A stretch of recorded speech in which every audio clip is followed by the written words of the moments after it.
I wonder what your thoughts are when you see the optics there of Liz Cheney and Kamala Harris, who I'm guessing never spent any time together when they were both serving on Capitol Hill. They really don't agree on any issue other than their opposition of Donald Trump. And so as we're crystallizing closing arguments, is that Kamala Harris's argument?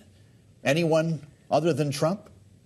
It's part of our argument. Joe, if you and Kailey and I thought we'd be in a world where Liz Cheney, Dick Cheney, Mike Pence are all supporting the Democratic nominee for president, if that was on your bingo card 2 years ago, you'd win a very big bingo game. But the truth is the Harris campaign attempting to do two things. They're attempting to expand their vote and bring in these new people, the people that voted for Nikki Haley in the primary. And two, they're trying to keep Trump's vote down. Trump is currently losing a record amount of Republicans. If they can make that number a point or two better in this basically tied election, then they could win this election over this. So they are having now Liz Cheney trouble with Kamala Harris almost every day, which is something no one could have seen coming a year ago. Well, Jim, as you describe this as a basically tied election, which is what we're seeing in the majority of polling, this is within the margin of error in almost anything we're looking at. How do you feel about Harris's real chance of winning? Is it even possible to say with confidence that she will? Look, the last election was 300,000 votes total in 6 states that Joe Biden won. This election looks like that, or maybe even closer. Anyone who tells you they know exactly who's going to win this election is trying to sell you the Brooklyn Bridge. What I think is true, Kailey, is that Donald Trump has kind of been at 48 for a year and hasn't moved above it. I suspect that Harris has room to grow that Trump doesn't. But now we're probably in a turnout election where, both sides are going to test their vaunted turnout machines. And whoever has the best machine may be the next president of the United States. I talked about this earlier on the early edition of Balance of Power, Jim, with J. Michael Bitzer, professor at Catawba College. We were focused on North Carolina in this conversation. Here's what he had to say about predicting the outcome. Coin toss. Flip a coin. Heads for Harris, tails for Trump. You're probably about as great of a predictive model as anything that we can put together at this point. Look no further than the latest Washington Post poll. They did this today with the Schar School. I'm sure you saw it, Jim. 47-47 among registered voters. They're a point apart, likely voters. This could not be closer right now. The poll also finds a group identified as the deciders. These are registered voters not committed to any candidate whose voting record leaves open whether they will cast ballots at all this fall. You've run campaigns before, Jim. If this is the deck that you're playing with, this is the hand that you're playing with, how do you use the next 2 weeks to get to these deciders? Well, if you think about it, Joe, in a campaign, you have three things. You have time, you have money, and you have volunteers. And the one thing you can't make more of is time. And so you're going to use the next 15 days to get to those voters. These deciders are the hardest people to get to. They have an average of 2.8 jobs. They think about politics 4 minutes a week.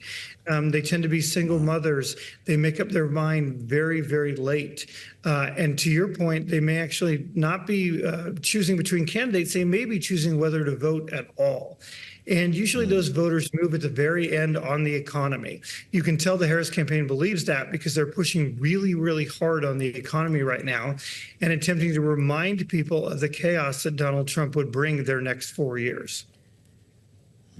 Well, as you mentioned, the things that you have to work with, time being one, money being another. Jim, at this stage in the game with 15 days out, how do you deploy cash and how much do you need to conserve for the expected legal battles that will come after November 5th that could be just as consequential? Kailey, it's a brilliant question. I'm part of the Democracy Defenders PAC, and we're talking about that this morning. And the truth is, if we're in a legal fight at the end, all the money you need will come. Your job between now and Election Day is to spend whatever you think you need to do to win, and then you can worry about paying the lawyers later. And, with money right now, I would do three things. I would spend a bunch of money on social media, which is where people are having these discussions.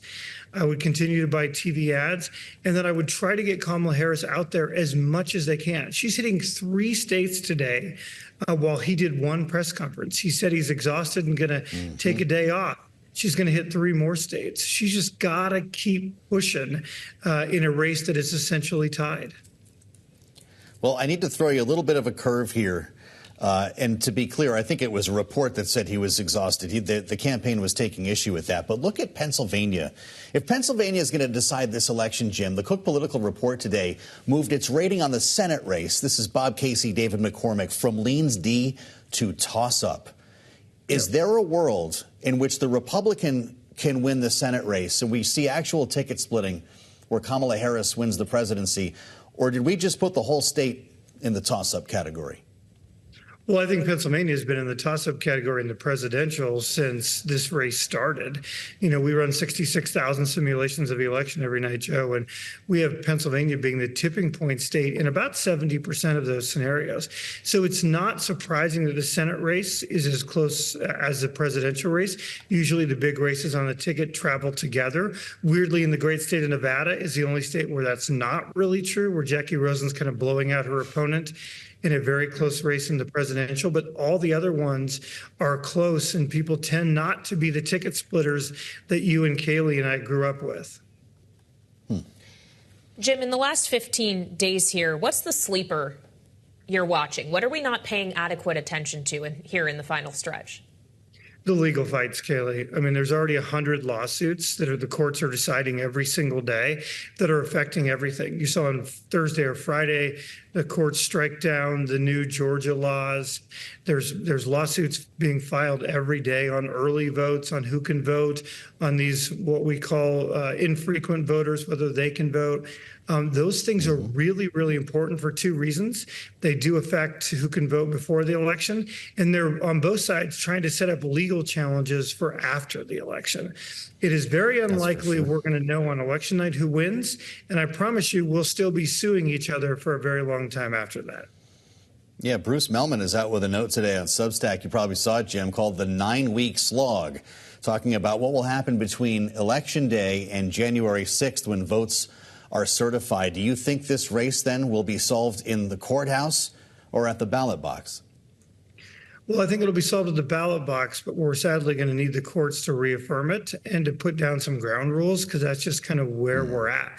An election as close as the 3 of us think it's going to be, this is going to be incredibly contested at the legal ballots.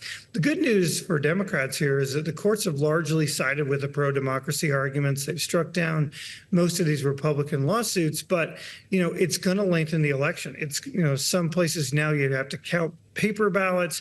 That's going to take a long time. For those of you hoping to drink early on Election Day, you might be not drinking until the week